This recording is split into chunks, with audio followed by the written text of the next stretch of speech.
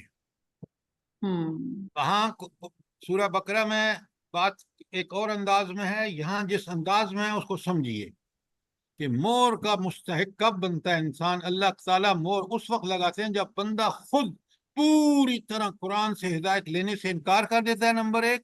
Number دو، برائیوں پہ برائیاں کرتا چلا تھا، اس کو مزہ آتا ہے اور ایک سے ایک پہلیوں کو بھول جاتا ہے، اس سے بڑی برائی کرتا ہے.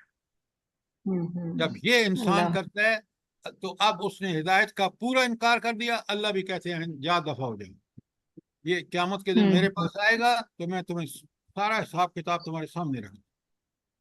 اللہ بات تعالیٰ ہمیں بچائے. سمجھنے کی توفیق فرمائے. آمین اللہ تعالیٰ آمین ثم آمین. السلام علیکم سر یہ تو آپ نے ایک کیٹیگری بتائی نا کہ جو منہ موڑ لیتا ہے تو ان کو گمراہ کر دیتا ہے، لیکن سر بعض لوگ جو سب کچھ پڑھ رہے ہوتے ہیں، قرآن بھی پڑھتے ہیں، نفل بھی، عبادت بھی کرتے ہیں، لیکن ان کو ہدایت پھر بھی نہیں ملتی، پھر سر ان لوگوں کا کیا کرنا؟ دیکھیے بالکل آپ جو بات کر رہے ہیں نا، بڑا اچھا سوال ہے. آپ جو کام آپ نے کرنا ہے نا، آپ مجھے ایک بات بتائیں. میں قرآن نعوذ باللہ پڑھتا ہوں، ایک لفظ سمجھتا نہیں اور کرتا اپنی مرضی ہوں، تو میرا قرآن پڑھنے کا فائدہ کیا ہوا؟ مجھے بتائیں نا. قرآن تو کہتا ہے تیری زندگی اسی حکم کے مطابق ہو، جس نیکی کا حکم دیا ہے اس کو کرو اور سبقت لو اس میں، اور جس برائی سے روکا ہے اس سے پوری طرح رک جاؤ. قرآن ہم پڑھتے ہیں لیکن ثواب کے لیے پڑھتے ہیں، ہدایت کے لیے نہیں پڑھتے، سمجھ کے نہیں پڑھتے، تلاوت آیات کا حق ادا نہیں کرتے. یہ ہے وہ وجہ. سر پھر یہ ساری عبادت فضول ہے جو ہو رہی ہے بغیر میں فتویٰ نہیں دے سکتا، لیکن عبادت کا مطلب یہ ہے کہ ہر عبادت میرے دل میں نظر آئے. اطمینان اللہ کی طرف مزید مجھے والذین اہتدوا، جو ہدایت پر چلتے ہیں، زادہم ہدا. قرآن خود کہتے ہیں کہ ہم ان کی ہدایت میں اضافہ کر دیتے ہیں. تو اگر میری ہدایت میں اضافہ نہیں کر رہی، میں نمازیں پڑھتا ہوں پھر بھی جھوٹ بولتا ہوں، دکان پر 2 نمبری کرتا ہوں، سروس میں ہوں تو 2 نمبری کرتا ہوں، تو ایسا ایمان، ایسی ہدایت نہیں ہے قرآن سے. قرآن پڑھنے والا اللہ کے سامنے پیشی کا احساس کرتے ہوئے، یقین کرتے ہوئے دنیا میں ہر کام اس طرح کریں گے جس طرح اللہ نے بتایا، رسول صلی اللہ علیہ وسلم نے کر کے دکھایا. اب جی بات سر سمجھ آئی؟ اگر ہمارے دل میں اللہ کا خوف ہوگا، ڈر ہوگا، تو پھر ہم اللہ تعالیٰ ضرور ہمیں ہدایت کے راستے پہ چلائیں اچھا، گے آپ انشاءاللہ. نے اچھا بات کی. ذرا مجھے آپ ایک بات بتائیں، اللہ کا خوف اور خشیت یا ڈر کیسے پیدا ہوگا؟ جی سر ہم قرآن کو سمجھیں گے اور قرآن کے کون سے حصے استغفار کو سمجھیں گے؟ تلاوت آیات. تلاوت جی آیات میں کیا قرآن چیز؟ آخرت میرے سوال کو سمجھیں، دیکھیں جنرل جواب مت دیا کریں. سوال یہ ہے کہ میرے دل میں اللہ کا خوف کب پیدا ہو؟ جب ہم جب ہم سمجھ کر بھائی سمجھ کر کے کیا پڑھیں گے؟ سر قرآن نذیر ہے نا، جب انذار کی آیتیں سنیں گے ہم تو پھر قرآن و دیکھیں سنت پہ عمل کریں گے، قرآن کو سمجھ کے پڑھیں گے. اللہ کی آپ صفات جب صبح شام ہم دیکھتے رہیں پہلے گے، میری اگر بات سنیں، سامنے خدا کے لیے. اگر آپ میری بات کو سمجھ جائیں نا، دیکھیں آپ بڑی جنرل بات کر رہے ہیں. یہاں دل میں اللہ کا خوف اور خشیت کیسے پیدا ہو؟ میں اس کا سوال کر رہا ہوں. آپ مجھے کہہ رہے ہیں کہ قرآن سمجھ کے پڑھیں.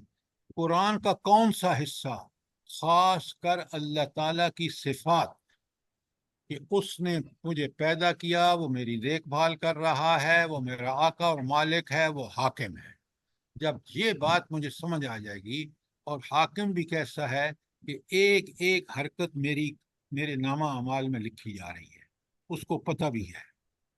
اور حاضر ناظر بھی ہے، اور قیامت کے دن جب میں پیش ہوں گا، دنیا میں بھی مجھے سزا یہ ملے گی، اس کی لعنتیں ہوں گی، اور آخرت میں مجھے جہنم میں جانا۔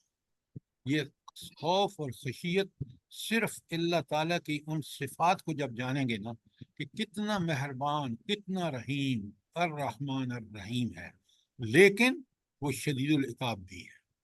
وہ ظالموں کے ساتھ وہ جو آپ ابھی کہہ رہے تھے نا، قرآن میں انذار بھی ہے اور تفسیر بھی ہے۔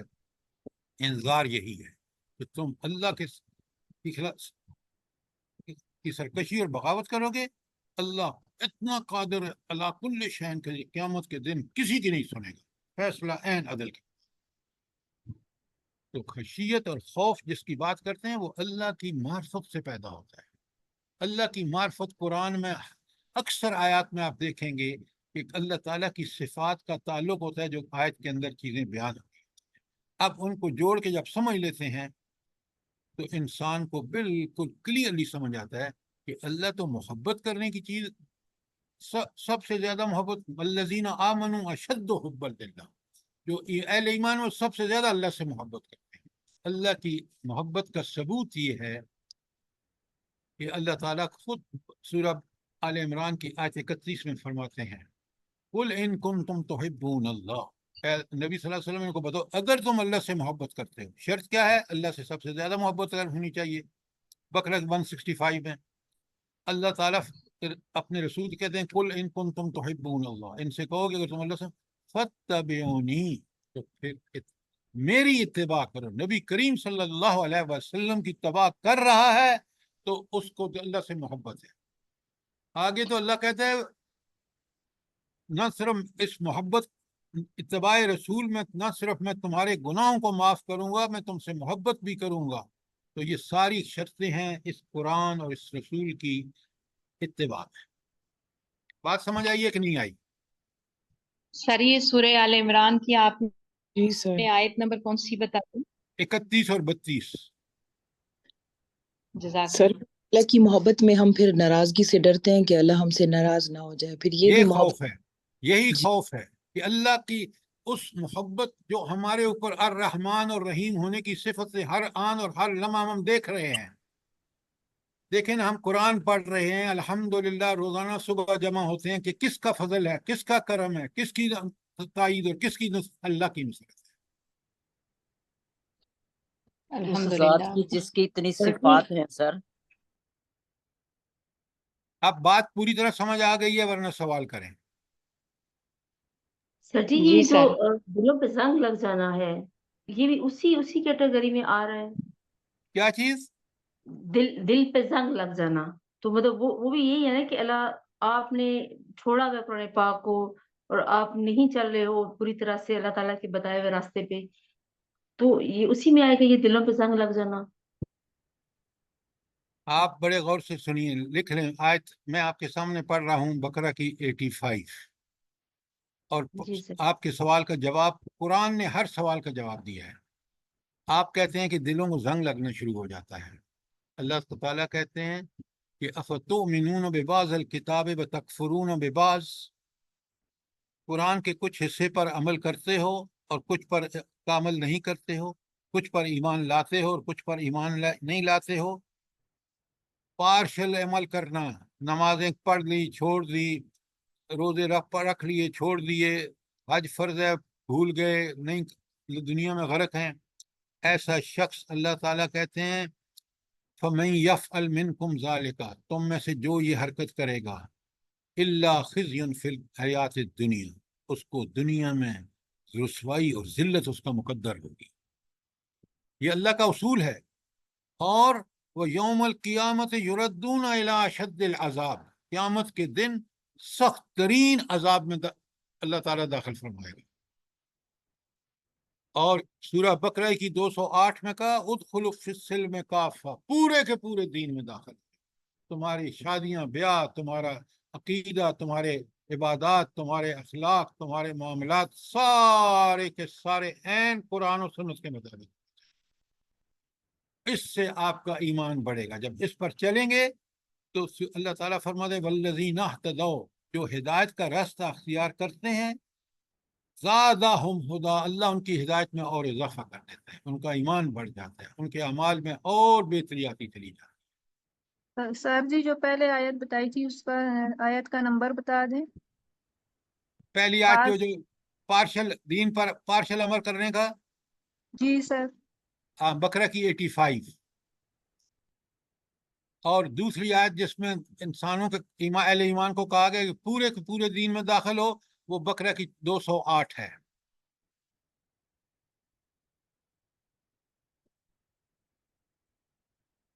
کوئی سوال، کوئی چیز کلیئر نہ ہوئی ہو؟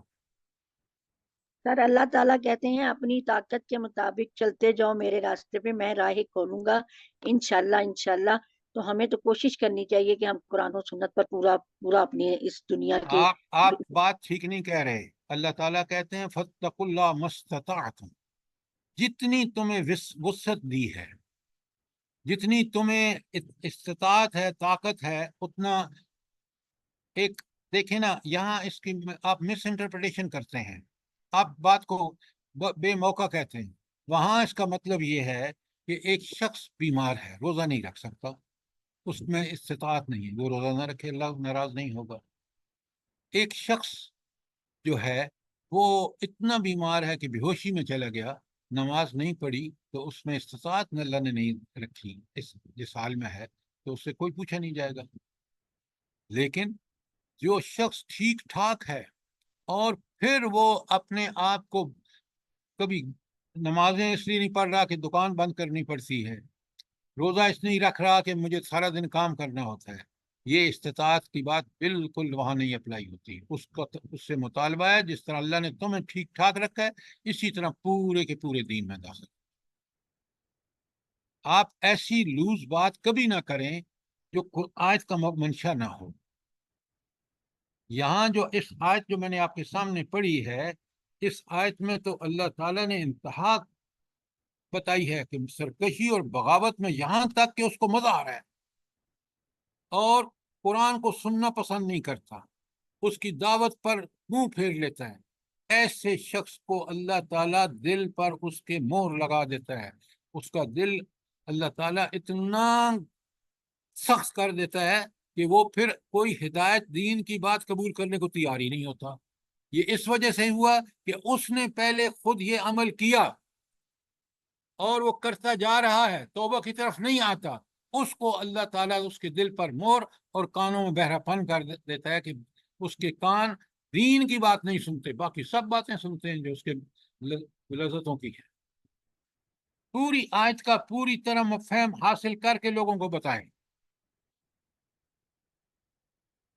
بات کلیئر ہے؟ جی سر جزاک اللہ سر۔ میں ایک دفعہ پھر بہت اہم آیت ہے، اللہ تعالیٰ دیکھیں آج اور اکثر مسلمانوں کا یہ حال ہے، اور اللہ تعالیٰ نے ان کے دلوں پر مہر لگا دی ہے۔ یہ کون لوگ ہیں؟ نمبر 1، بڑے غور سے سنیں، خیر خانہ نصیحت جو قرآن کرتا ہے اس کے مقابلے میں جھگڑالو پن کا مظاہرہ کرتے ہیں، نمبر 1۔ نمبر 2، حق کا مقابلہ جھوٹ اور مکر و فریب کے ہتھیاروں سے کرتے ہیں، اور نمبر 3، اپنے کرتوتوں کا برا انجام دیکھنے سے پہلے کہ سمجھانے سے اپنی غلطی ماننے کو تیار نہیں ہوتے۔ جب یہ 3 کام بندہ کرتا ہے، اللہ تعالیٰ اس کے دل پر مہر لگا دیتا ہے، دل کو تالے لگ گئے، اور دوسری بات کہ اس کو اللہ تعالیٰ پھر ہدایت سے محروم، ہمیشہ کے لیے ہدایت سے محروم۔ کیوں؟ اس نے خود یہ عمل، اللہ تعالیٰ نے تو قرآن بھیجا تھا، نبی مبعوث فرمائے، تو اس لیے یہ آیت بہت اہم ہے، اور ہمیں بالکل قرآن سے نصیحت لینے کے لیے ہر آن اور ہر لمحہ تیار رہنا چاہیے۔ ٹھیک ہو گئی بات؟ اب 2 آیتیں میں اسی آیت کی جیسی یہاں حکم ہے، سنیں، لکھے سورہ سجدہ کی آیت 22، سجدہ 32 نمبر ہے اور اس کی آیت نمبر 22 ہے۔ کس طرح قرآن نے سمجھانے کا حق ادا کیا ہے، یقین مانے بندہ حیران ہو جاتا ہے جب سمجھ کے پڑھتا ہے نا۔ سنیں آیت، بسم اللہ الرحمن، وَمَنْ أَظْلَمُ مِنْ ذُكِّرَ بِآيَاتِ رَبِّهِ ثُمَّ أَعْرَضَ عَنْهَا، بالکل وہی بات، کہ اس سے بڑا ظالم کون ہوگا جس کو نصیحت کی جائے اللہ کی آیات سے، قرآن سے، ثم اعرض عنہا، پھر وہ اس سے منہ موڑ۔ آگے والا سخت جملہ ہے، انذار کی انتہا ہے، بھلا سنیں، ان من المجرمین منتقمون، ہم ان مجرموں سے ضرور بدلہ لیں گے۔ یہ مجرم ہے اور اللہ کی ہدایت سے منہ موڑنا جرم ہے، اس کا ارتکاب کیا انہوں نے، تو اللہ کہتے ہیں کہ میں ان سے ضرور بدلہ لوں گا۔ بدلہ کیا ہوگا؟ جہنم آخر میں۔ ایک اور آیت سنیے، سورہ عنکبوت کی آیت 68، لکھ لیں پہلے۔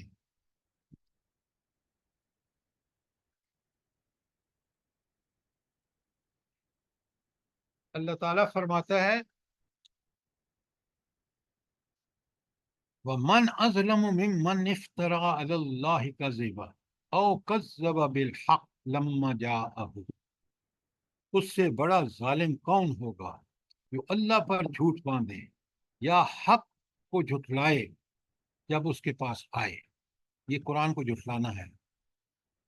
اللہ تعالیٰ آگے فرماتے ہیں أَلَيْسَ فِي جَهَنَّمَ مَثْوًى لِلْكَافِرِينَ، کیا ایسے کافروں کا ٹھکانہ جہنم نہیں ہے؟ یعنی یقینی ہے کہ ان کا ٹھکانہ کیا ہوگا؟ جہنم ہوگا۔ ان آیات کو لکھ لیں، پڑھیں، بار بار پڑھیں، آپ دیکھیں ہمیں کس قدر اللہ کے دین پر چلنے میں آسانی ہوتی ہے۔ سر جی عنکبوت کی کون سی آیت بتائی آپ نے؟ 68، 68۔ جی جزاک اللہ۔ اچھا، ایک دو اور لکھ لیں تاکہ آپ پھر پڑھیں۔ سورہ آراف کی آیت، آراف 7 نمبر ہے، اس کی آیت ہے 37۔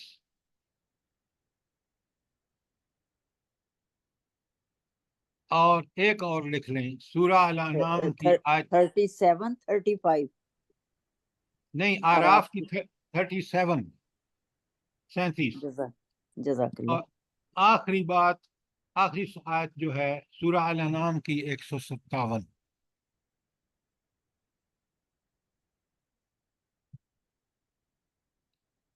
آپ ذرا ان آیتوں کو غور سے پڑھیں گے تو آپ دیکھیں گے کہ جب ہم عمل کی نیت سے اور توجہ سے پڑھتے ہیں، سمجھتے ہیں، تو اللہ تعالیٰ ہمارے دل کے اندر یہ جذبے بھر دیتا ہے کہ ہم ان چیزوں پر عمل کریں، تاکہ انہی چیزوں کے ان سے عذابوں سے بچ جائیں اور ان بشارتوں کے حق مستحق بن جائیں جو اللہ تعالیٰ نے کی ہے۔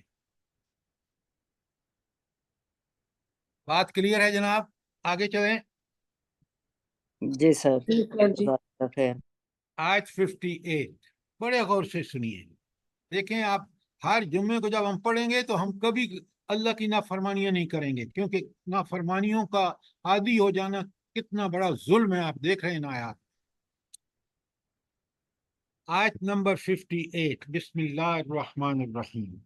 وَرَبُّكَ الْغَفُورُ ذُو رَحْمَةٍ، اور تیرا رب بڑا درگزر کرنے والا اور رحیم ہے۔ اچھا، اب آپ آیت 59 میں دیکھیں نا، تو وہاں بتایا گیا ہے کہ جو شخص قرآن کی خلاف ورزی کرے گا، اس پر ایمان نہیں لائے گا، اس کی نصیحت کو قبول نہیں کرے گا، برائیوں میں ملوث ہو جائے گا، اس کو پھر بھی اللہ تعالیٰ یہاں بتا رہے ہیں کہ دیکھ، تیرا رب بڑا ہی بخشنے والا ہے، بڑا رحمت والا ہے، تو کیا کر، تو یہ حرکتیں چھوڑ دے۔ تو جب تو یہ توبہ کر لے گا، شرمندہ ہو کر اللہ کی طرف پلٹے گا، معافیاں مانگے گا اور آئندہ اپنی زندگی کی اصلاح کر لے گا، تو دیکھے گا کہ اللہ تیرا کیا ہے، وَرَبُّكَ الْغَفُورُ ذُو رَحْمَةٍ۔ تو یہ جو اللہ مہلت دیتا ہے نا کہ برائیاں، یہ وجہ ہے کہ وہ اللہ چاہتا ہے کہ وہ لوگ، جب اللہ نے نبی بھی بھیج دیا، کتاب بھی بھیج دی، تو لوگ کسی مہلت اس لیے دیتا ہے کہ قیامت کے دن یہ نہ کہہ سکے کہ اللہ ہم نے برائی کی، آپ نے پکڑ لیا۔ نہیں، برائیاں کرتا رہتا ہے، اللہ مہلت دیتا ہے جب تک اللہ کی مشیت ہوتی ہے۔ کیوں؟ تاکہ وہ توبہ کرے۔ اب توبہ نہیں کرتا تو اس کے بعد کیا ہوتا ہے بھلا؟ جب وہ برائیوں پر لگاتار کرتا رہتا ہے، مہلت بھی اللہ دیتا ہے، توبہ نہیں کرتا، تو پھر کیا ہوتا ہے؟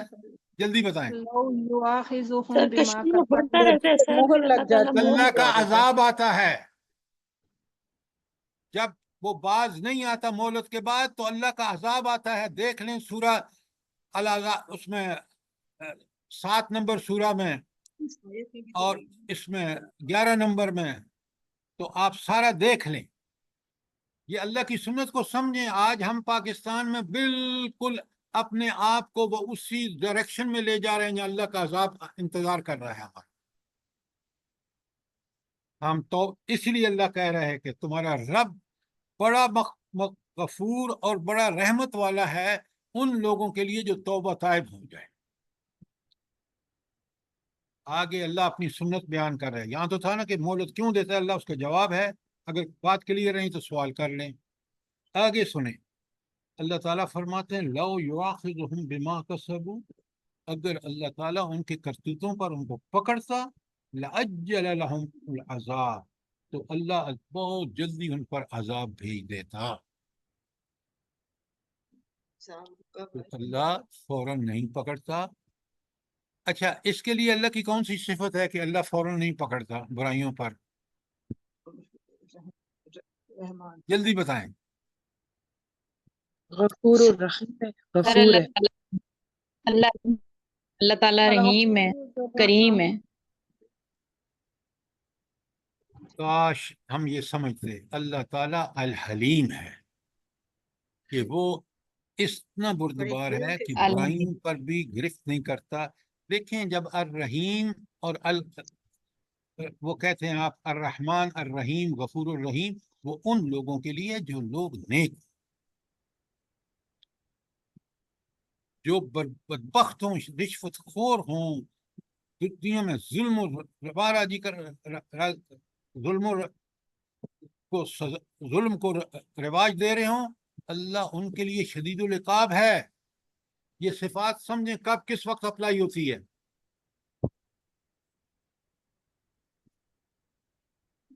تو اللہ تعالیٰ فرما رہے ہیں کہ اگر یہ اللہ کی رحمت کی انتہا دیکھیں کہ اگر اللہ ان کے برائیوں پر سزا دیتا جس طرح یہ جلدی کرنی چاہیے، تو یہ آج کوئی جو ہے وہ اللہ نے اس پر ان کو مہلت دی، وہ جلدی نہیں پکڑتے. لَهُم مَوْعِدٌ، اللہ اکبر، لیکن ان کے لیے ایک وعدہ مقرر ہے. یہ وعدہ مقرر اللہ نے اپنے ان کے جو بھی اعمال کرتوت ہیں، ماضی حال مستقبل کے، سب اللہ کو پتہ ہے، اور اللہ نے انہی کے پیش نظر اپنی عین حکمت کے مطابق ایک موت کا وقت ان کے لیے طے کر رکھا ہے. اور جی کسی کا مائک کھلا ہوا ہے. عجائب، پلیز اپنے مائک بند رکھیں. اچھا، آپ بڑے غور سے سنیں کہ اللہ تعالیٰ نے اپنے عین علم صحیح کے مطابق طے کر رکھا ہے کہ اس بندے کو میں نے یہ مہلت دینی ہے، نہیں سنبھلا تو یا تو دنیا میں عذاب آ جائے گا یا اس کو موت آ جائے گی، اور یہ وقت اللہ ہی کو پتہ ہے. پلیز ذرا مائک بند کریں آپ. اچھا،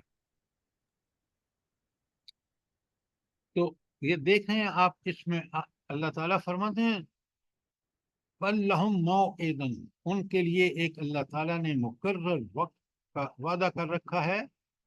لن یجدوا من دونہ موئلا، اور اس سے بچ کر بھاگنے کی کوئی جگہ ان کو نہیں ملے گی.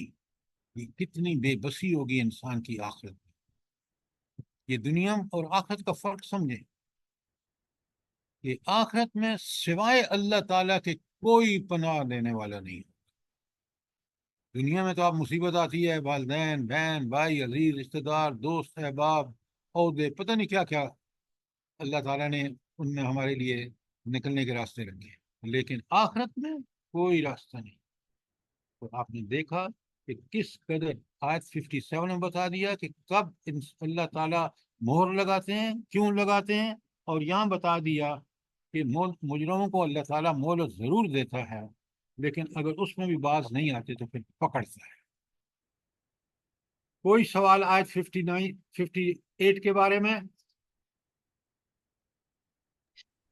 سر اس دنیا میں بھی جو ظالموں پہ جو اگر اس طرح بیماریوں کا عذاب یا آزمائشیں آ جاتی ہیں سر، پھر ہم یہ کہیں کہ یہ ان کے پر اللہ کا عذاب ہے، یہ صرف عذاب صرف آخرت کے لیے ان لوگوں کے لیے رکھا ہے اللہ نے؟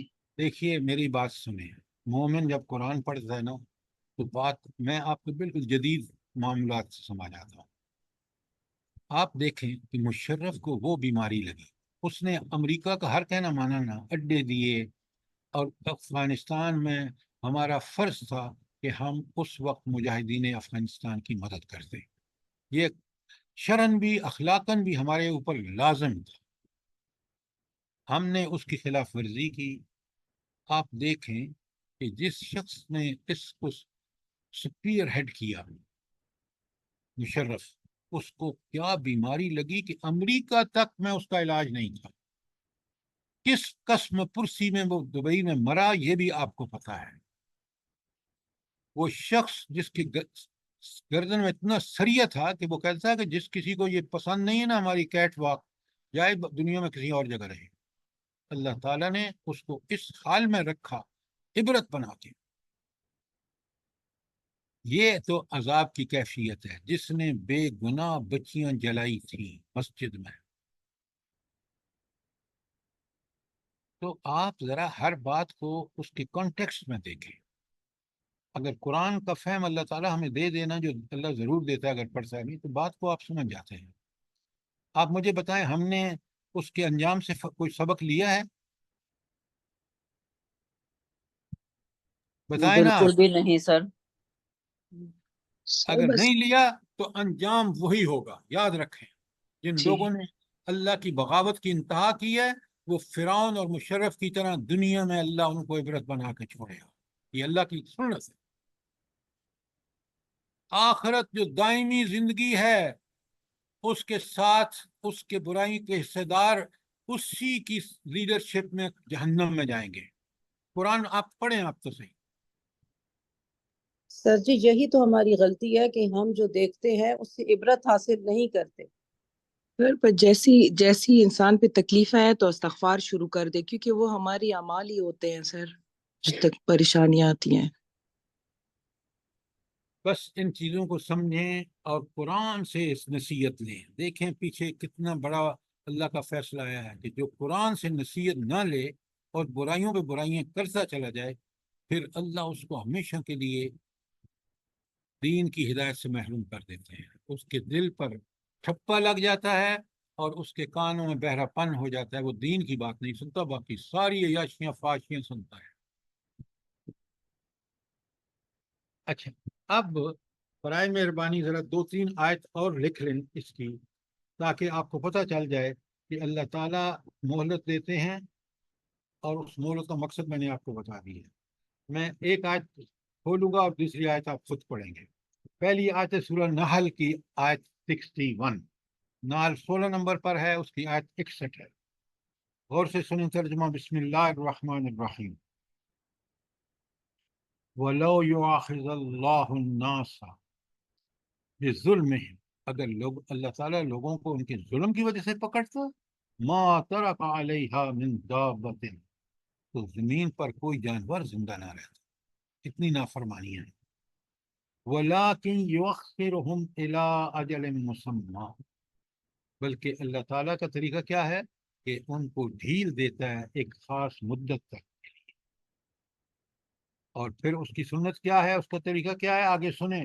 فَإِذَا جَاءَ أَجَلُهُمْ، جب وہ مقرر وقت آ جاتا ہے، لا یستاخرون، وہ ذرا بھی تاخیر نہیں کرتا، ساعتاً، ایک گھڑی بھی، ولا یستقدمون، نہ اس میں کوئی تاخیر ہوتی ہے نہ وہ پہلے آ سکتی ہے، عین اس وقت پر آ جاتی ہے۔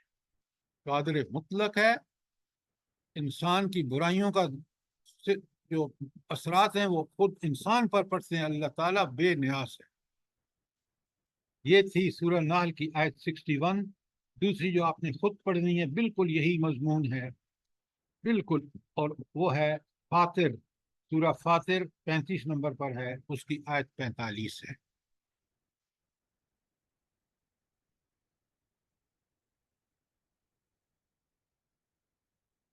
اب آ جائیں آیت 59 پر۔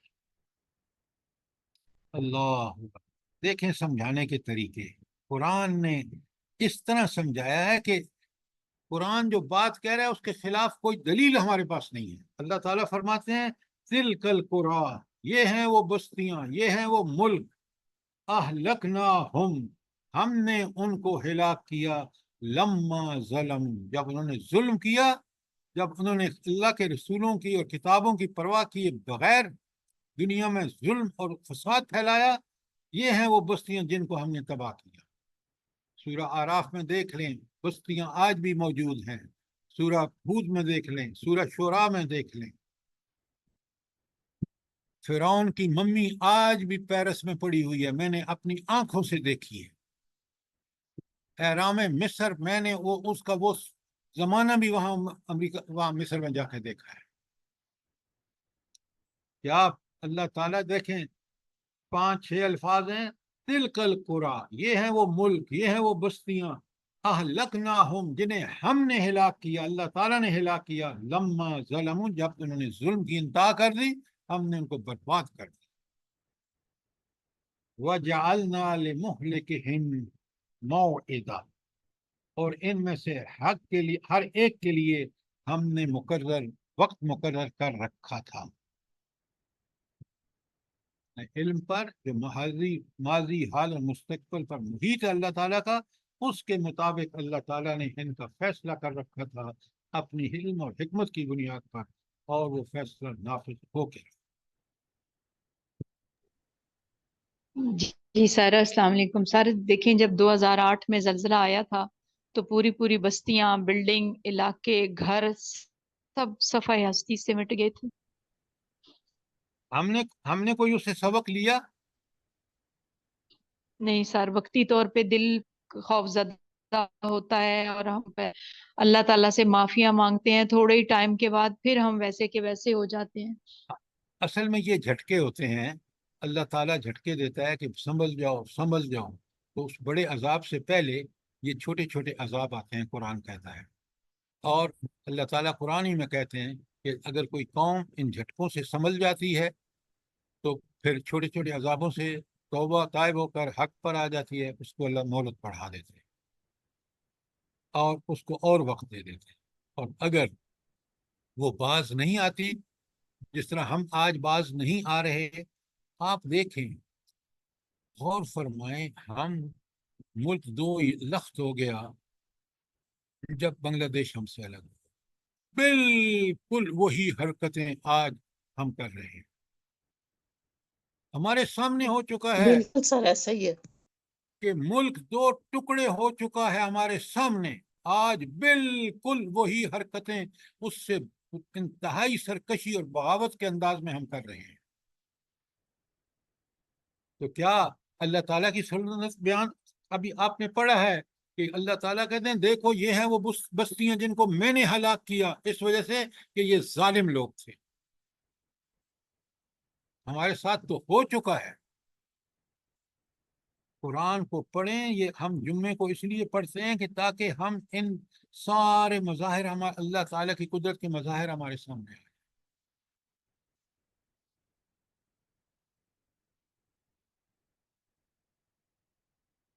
تو اب دیکھیں یہ جس بستیوں کا اشارہ ہے نا کہ جن کو ہلاک کیا، وہ قوم سبا ہے، قوم سمود ہے، قوم مدین ہے، قوم لوط ہے، ان کے اجڑے ہوئے شہر جنہیں قریش وہاں سے گزرتے تھے، جب یہ تجارت کے لیے جاتے تھے نا تو یہ گزرتے تھے۔ اللہ تعالیٰ کیسی مثالیں دے رہا ہے جو ان بستیوں کو مٹے ہوئے نشانات، وہ تباہ شدہ نشانات خود دیکھتے تھے۔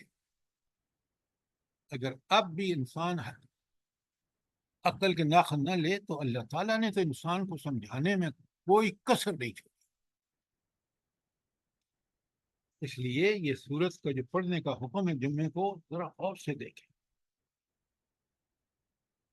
اچھا، یہاں تک کوئی سوال ہو؟ اس لیے اگلا مضمون جو ہے آیت 60 سے 82 تک، وہ حضرت موسیٰ علیہ السلام اور حضرت خضر علیہ السلام کا سفر ہے، جو ایک بہت بڑی تربیت کی نشست سمجھیں حضرت موسیٰ کے حوالے سے اور ہم آنے والی ساری نسلوں کے حوالے سے۔ تو میں آج آپ کو بتاؤں گا کچھ چیزیں تاکہ آپ پڑھتے ہیں پہلے بھی، آئندہ بھی ماشاءاللہ آپ پڑھیں گے، آپ بہت اس حوالے سے کوشش کرتے ہیں. اللہ تعالی ہمیں توفیق عطا فرمائے، ہمارا صدر فرما دے کہ اس واقعے کے اصل میں پس منظر کیا ہے. پہلے ایک بات سے اچھا، اب میں آپ کے سامنے بیان، اگر کوئی سوال ہے پہلے کا تو کر لیں، ورنہ میں اس کو بڑے غور سے سمجھیں تاکہ کل جب ہم اس کو پڑھیں تو آپ سمجھتے چلے جائیں. اگر کوئی سوال نہیں ہے تو بڑے غور سے سنیے. اصل میں مفسرین نے جو بات لکھی ہے بڑی ٹھیک لکھی ہے کہ اصل میں حضرت موسیٰ علیہ السلام کو گمان ہوا کہ خیال آیا کہ میں تو نبی ہوں، وہی میرے پاس آتی ہے، میں ہی لوگوں کو آگے اللہ کے احکامات سے آگاہ کرتا ہوں، لہٰذا مجھ سے بڑا کوئی عالم نہیں ہے. اس وقت اب اللہ رب العالمین چاہتے تھے کہ ہر آدمی چاہے وہ نبی کیوں نہیں ہے اپنی پوزیشن کو ٹھیک ٹھیک سمجھے اور اپنے کام جو اس کے ذمہ لگایا ہے اس کو ٹھیک ٹھیک کرے. اسی کی تربیت ہوتی ہے. اب آپ دیکھیں حضور نبی کریم صلی اللہ علیہ وآلہ وسلم غار ثور میں کیوں جاتے تھے بتائیں؟ تنہا کئی دنوں تک وہاں رہتے تھے، جب کھانا ختم ہوتا تو واپس آتے تھے، کھانا لے کے پھر چلے جاتے تھے. یہ تربیت تھی کہ نبی کریم صلی اللہ علیہ وآلہ وسلم غور فرماتے کہ یہ دنیا کو کیا ہو گیا ہے، یہ تو انسانوں کا رویہ ہی نہیں ہے. اور پھر وہیں آپ کو وہی آئی. تو اب یہاں بھی حضرت موسیٰ علیہ السلام کو ایک ایسی قوم کی طرف بھیجا گیا تھا، بنی اسرائیل، جو بگڑ بگڑ کے غلامی کی چکروں میں بالکل بے صبر ہو چکی تھی. اور دوسرا ان کو مقابلہ کرنا تھا فرعون سے. جب فرعون کو کنفرنٹ کرنا تھا تو ان کے اندر بڑا حق کہنے کا زبردست داعیہ ہونا چاہیے تاکہ اس دنیا کے باغی کو جو کہتا تھا انا ربکم الاعلی، میں تمہارا سب سے بڑا رب ہوں، نعوذ باللہ، اس سے مقابلہ تھا. تو اب اس پیرائے میں اگر اس کو پڑھیں گے کہ اللہ نے کیسے تربیت کی حضرت موسیٰ علیہ السلام کی، اور خود ہمارے لیے بہت بڑا سبق. بڑا سبق کیا ہے بتائیں مجھے، جلدی بتائیں، آپ کے اور میرے لیے کیا سبق ہے؟